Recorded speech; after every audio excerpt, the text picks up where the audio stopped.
Good evening, everybody, and welcome to the channel. Today, I've got a little tool to share with you, and wanted to go through it. Now, first off, before I start, I want to be kind of upfront with you that there was this company reached out to me and asked if I would do a review on their screwdriver.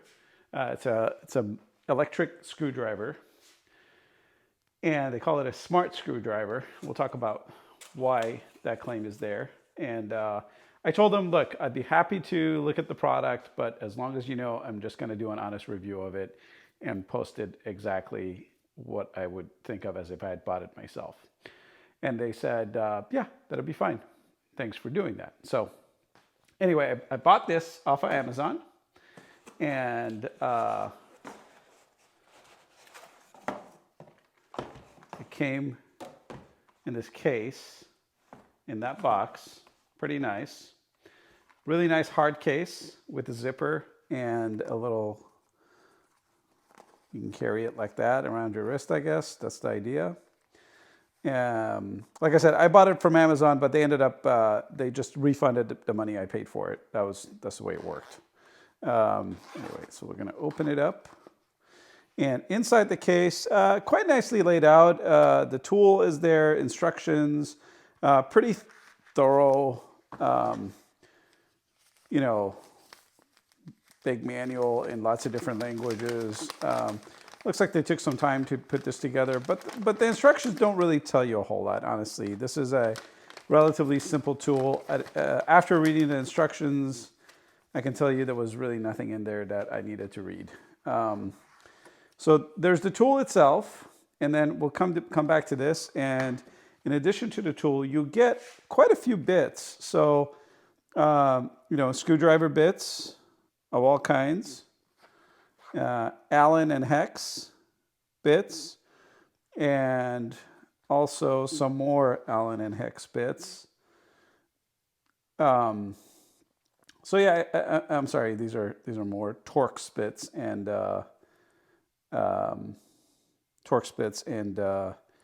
Allen bits and flathead bits and this like extension bit. And these are actually quite nice bits. They're not the nicest ones I've ever seen, but they're pretty nice as they've got some weight to them. And what's really nice is that they come in these holders, and these are rubber holders that have some decent quality to them, and they're marked clearly so you kind of know what they are. Anyway, I thought it was nice that it came with all this because most electric screwdrivers don't actually come with any bits. And you can store these bits in these little netted compartments here, which is also pretty nice. Now, let's get to the tool. The biggest thing that kind of turned me on to this tool was the fact that it has 3 torque settings. Now, first of all, it's a very small tool. As you can see, it fits in my hand. Now I'm going to just show you for comparison my DeWalt screwdriver versus this. As you can see, it is quite a bit smaller in profile than the DeWalt tool. I've got a review of this tool. Actually, I have 2 reviews of this tool on my channel now. You can go check that out. I won't really talk about it here, because it's not really a comparison. This is a gyroscopic tool, and it's my favorite tool. And this is not a gyroscopic tool, but it does have different torque settings, which that one doesn't. So it has the forward direction, the reverse direction. And the way you operate it, you can, in this middle position, when you press the power button, it changes your torque setting. So you can see first, second, and third torque setting. That's the highest torque setting. And so what I did is, it doesn't publish what the torque is. So I used my little torque wrench in a trick that I've used before in my channel, where I kind of put these on top of each other with a bit in between, and I operated it. And to the best of my guess, and this is not a very exact tool to do this with. It's actually a very exact torque wrench. It's just not a very exact method. So I want to be clear about that. And on this very first setting, I got about 15 inch-pounds. And on the second setting, I got a little bit more, maybe 18 inch-pounds. And on the highest setting, I got maybe about 20, 21 inch-pounds or so.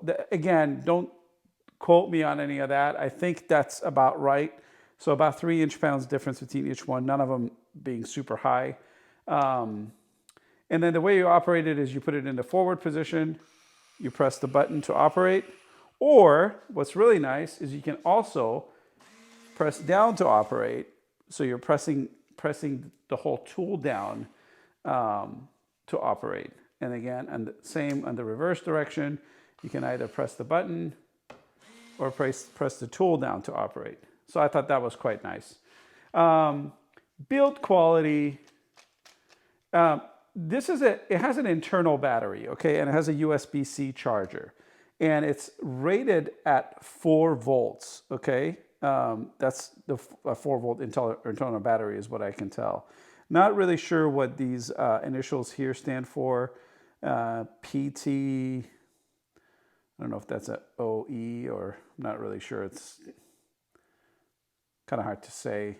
Anyway, made by Handife. It's actually sold under a couple of different brands, I think. Build quality, my only gripe is that I can feel the battery moving around inside, okay? Otherwise, I don't have any problems with the build quality. The one thing I really do like about this tool already, just after using it a little bit, is look at these LED lights. They're actually surrounding the collar itself so that you get really good light on your working surface. And we'll do some work with it in just a second just to kind of see.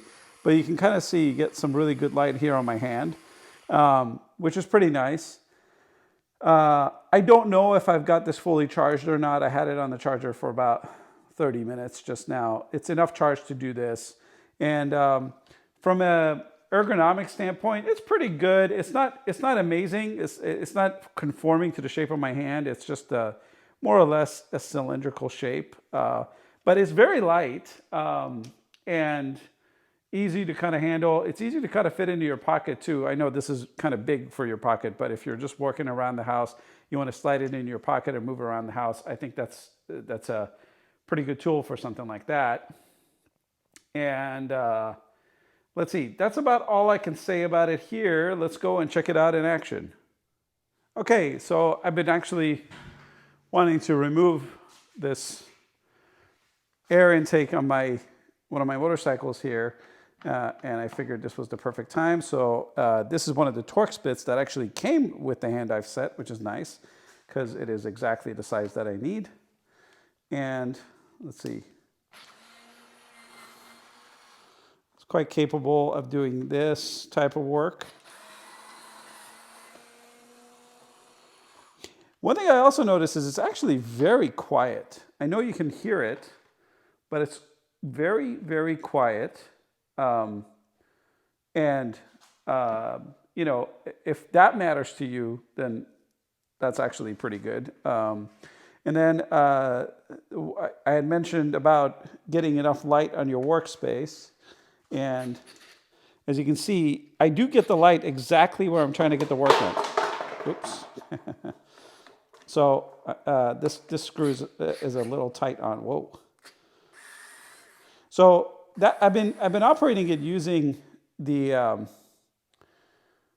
Just gonna make sure I don't mix up these screws. Let me put that back in for now. Actually, let's tighten that back up. Okay, so I've been operating it using the button, but like I said, you can also operate it using by pressing it in. That probably takes some getting used to. As you notice, one of the problems that I'm having, and this is something that I think I just need to get used to, is that this is a very cylindrical shape, and it will spin in your hand if you're not holding it nice and tight. So I guess holding it nice and tight, let's try that.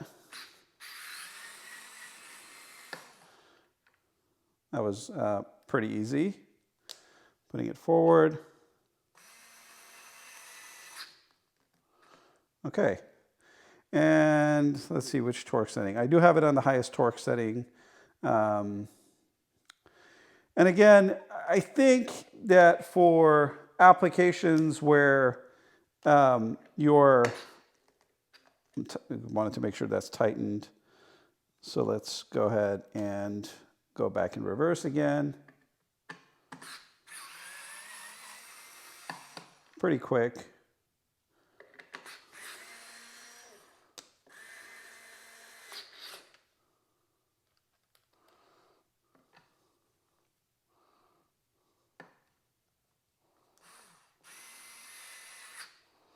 I definitely like the fact that I can operate it with the button and with the push style. Now, one of the situations where I can see that being useful is if you're pushing it into a narrow space where you don't really have room to reach and hit the button, you can just press it in.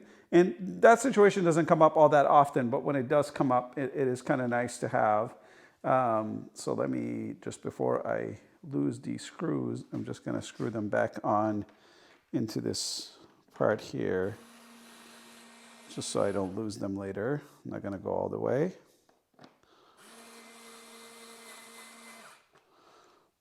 Okay. Yeah, so again, nice light tool. Ergonomics are questionable. I feel like it is nice that you can just fit it into a little tight space, like, you know, your pocket or just a toolbox or whatever. That's nice. I like the fact that it comes with all the bits, and the bits are magnetic, so it does pick up the bits. Let's see if we can demonstrate that. Oop. Yeah, it just sucks it in, and it does stay in there pretty good until you pull it out. And these little grips on the side, they're pretty nice. This would be perfect, I think, for like building RC cars or just light work around the house. I think it would be good for that. Now let's see how well it holds up to a little fall. Okay, so normally I hate to do this, but part of having a tool like this is being sure that if you drop it a couple of times, it's not going to like shatter into bits and pieces, because you should be able to drop it at a height of about 2 to 3 feet. So let's go ahead and try that with this tool.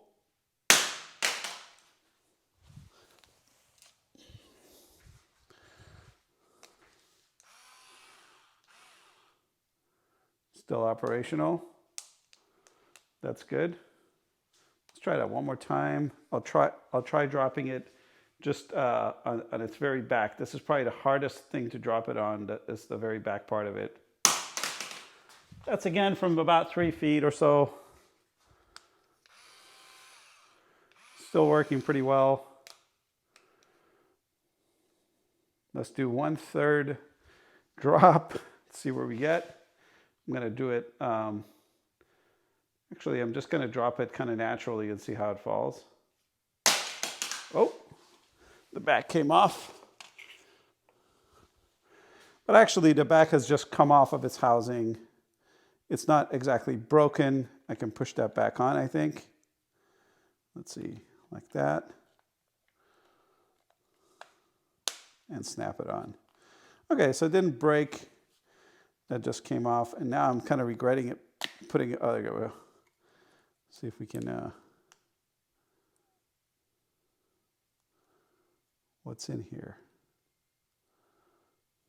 Huh. So there's the battery, there's little LEDs, and there's all kinds of goodies in there. So let's put this back where we found it. Definitely like that USB-C charging though. That's pretty rare on tools. So that's kind of nice. You can like technically charge this in your car, which is super nice. You don't need like a charging cradle. And I really like that. I actually think that is somewhat understated, right? Because most of these other tools, you have to remove the battery and put it on a charger. My recommendation for what I would do with this tool is light housework, and maybe a unit to keep inside the car would be kind of nice for that, because it is pretty compact. You can charge it just using your car's USB charger, with a USB-C cable. And it comes with all the bits and that really nice compact carrying case, which kind of makes it pretty nice. But would I choose this like over my DeWalt set? I can tell you, just holding it, the build quality on this plastic, the plastic isn't the cheapest plastic I've ever seen, but it's also not like that nice soft plastic you see on some DeWalt tools. And this rubber here, it's actually pretty nice. The rubber is nice enough, and it doesn't look or feel like it's going to peel anywhere. I don't have any reason to dislike this tool, to be honest with you. Is it something I would buy with my own money? Probably not, because I've got better tools and I kind of like higher end tools. I don't like going over the top, but I don't mind spending, you know, 80 bucks, 90 bucks on a screwdriver, and this is considerably less money. So if you're looking for a budget screwdriver, I would maybe get this. Why not? There's certainly nothing immediately wrong with it. Charges relatively quickly, doesn't weigh that much. It does light duty work pretty easily. It's fast and it's quiet. So this Handife unit, you can buy it on Amazon. If I were to give it a rating, I'd probably just give it a 3 out of 5, only because it's called a smart screwdriver, and really the only smart thing it does is change the torque setting, which is pretty good for a screwdriver this size. Like I said, my DeWalt technically doesn't need to do that because it's that gyroscopic motion that sets the speed and also somewhat the torque. It's kind of tough to explain until you've held one. Most units this size don't really have like a torque adjustment on them. And they also don't have two ways of turning on the motor. So this button press and then also the collar press, or however way you want to call that. So yeah, I guess for that reason, I do like it. But again, for the reasons that it is a bit of a cheaper tool, and it's not very powerful, right? Like that 20 inch-pounds, 21 inch-pounds or whatever that I was able to squeeze out of it. You may be able to, I may be wrong, it may be up to like 25 inch-pounds, but it's certainly no more than that. That isn't really the caliber of tool that I want to carry around necessarily a lot, but it could be very good for light duty, like in car, like carry around just in case something's, you know, needed type of work. Or maybe a tool you give to your mom or whatever. She could have it around the house where, you know, she could do some light duty, like change out like the battery on something or other that might have a screw on the back of it. It is a good tool for somebody who doesn't use tools very much, that's for sure. Longer term use of this, because of the cylindrical shape of it, I don't think I would use it for repetitive things, because it's slipping in my hand. Probably wouldn't be the most ideal thing. Now, yes, you can hold it and grip it tight, but you shouldn't have to. I think that's kind of the point behind some of those ergonomic tools. Anyway, 3.5 stars or so is what I would give it out of 5. So, hope you enjoyed this video, and hope it helped you make your purchase decision. I will leave a link to this in the description on Amazon if you're interested in it. For the price, I think it's a good deal. It's definitely a capable tool, and you probably won't regret getting it. Leave me your comments if you own this tool, or if you've seen tools like it that you think are equal or better value than this. Thanks for tuning in, guys. Have a great day.